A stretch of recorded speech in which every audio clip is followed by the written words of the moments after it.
So what would you like to talk about? So in terms of academic integrity, Yeah. what I'd mention is what I do with the policy here, the code of conduct at this College of DuPage. One of the things I look for is if there is any academic dishonesty going on in the classroom, I'll go ahead and contact Dean Sue Jarek. Because Susan Jarek is the one who is able to analyze the evidence or the proof that I have, and then she can give me feedback on how the process goes. And I actually learned a lot from that, doing that this summer, because of a scenario that came up in the spring.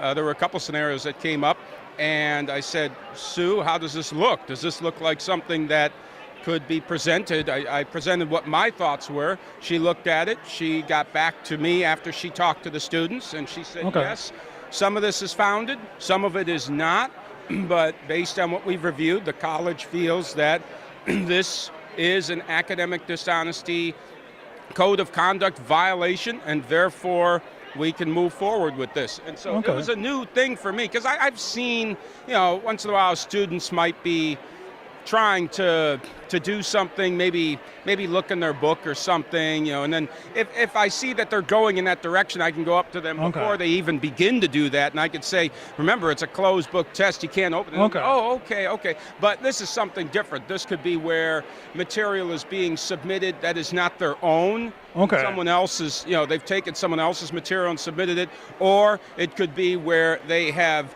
taken something like an exam that was not theirs, and they're trying to use that to copy from it to submit it back, to put it back in the pile, but claim that it's their own material, their own answers, when in fact they're copied answers from someone else. So this is all new to me, because I think this goes on, but again, the code of conduct policies, what I do with my syllabus is I spell it right out. If you do violate the academic code of conduct, it's going to be failure for the course. And I think it's important to have that documented, so that if they come back and say, well, why does it have to be this way? It's right in the syllabus. It says right there, and the college, will review it, and if they feel that it's sound, then they can move forward on it. So, but I did learn a lot about the process. I learned that the faculty member assigns the failing grade, and then the college confirms whether or not they support that grade, and then the process moves in whatever direction. But they do talk to the student. It's not like the decision is made without ever talking to the student. They do contact the student. They bring them in. They talk to the student or students, and if there's more than one involved in this. And so it's definitely a learning process. And there's preventative measures that I've tried to take in the classroom also to prevent it from happening. But sometimes it's just going to happen. So could you talk a little bit about the preventative measures?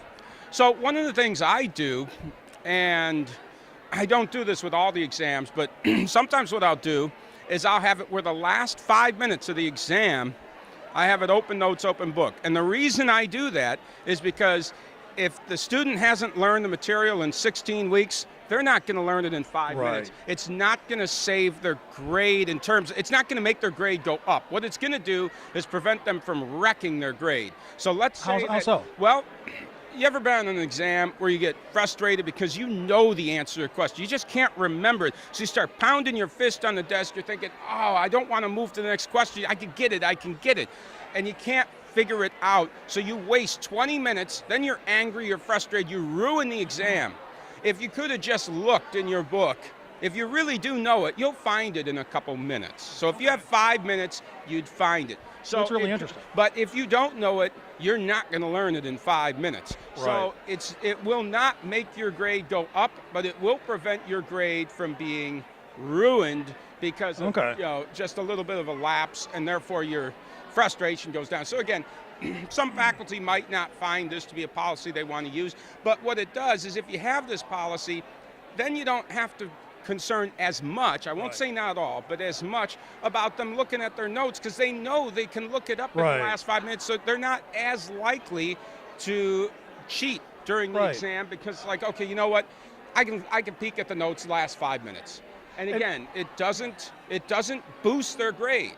It just saves them from wrecking it, that's all. Yeah, and it sounds like it also allows them to sort of keep focus on the larger picture rather than stressing out on one thing and then That's the thing, suddenly yeah. they're behind Right. and then they start scrambling. Yeah, Okay. yeah, and Well, that's yeah, a I really think great. we've- That's a really great idea. I think we've all been in that situation where we're on a test, we're frustrated because we just can't remember this one thing. We don't want to give up on, because we want to get those points. But this way, yeah, if you really know it, go ahead and get them. But Well, that's great. so yeah, those are my thoughts. I would recommend alert Dean Susan Jarrett as soon as you detect any type of circumstance going on. Even if you don't have actual evidence, she can always give you advice. And it doesn't mean that it has to move forward, because it might be nothing. It might not Right. be anything to be concerned about.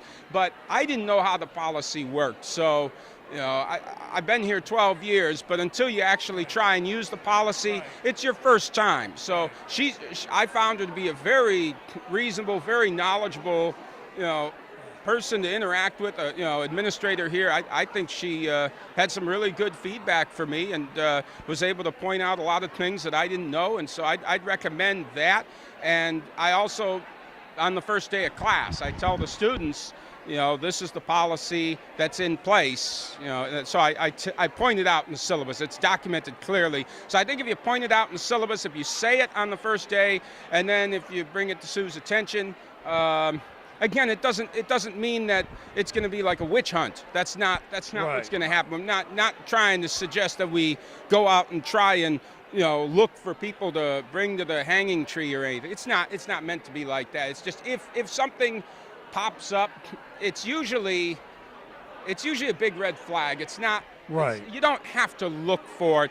It's just, it kind of screams out at you, and then you start moving forward. That's kind of how I describe it. So did you use the new academic integrity reporting form? I did not. I first learned of that form near the end of the process. I was already in contact with Dean Jarrett by that Right. point, but I did notice that new form is now available. So the next time, not that I want there to be a next time. Let's hope there isn't a next time. Yeah. No, so this was the first time in 12 years, sort of, that I went through this whole process. So maybe 12 years from now, I'll use the form again, or use the form for the first time. That's my thoughts on it. But I will look at the form. If this comes up again, I'll submit the form so Okay. that I'm sticking more with what the college new process is.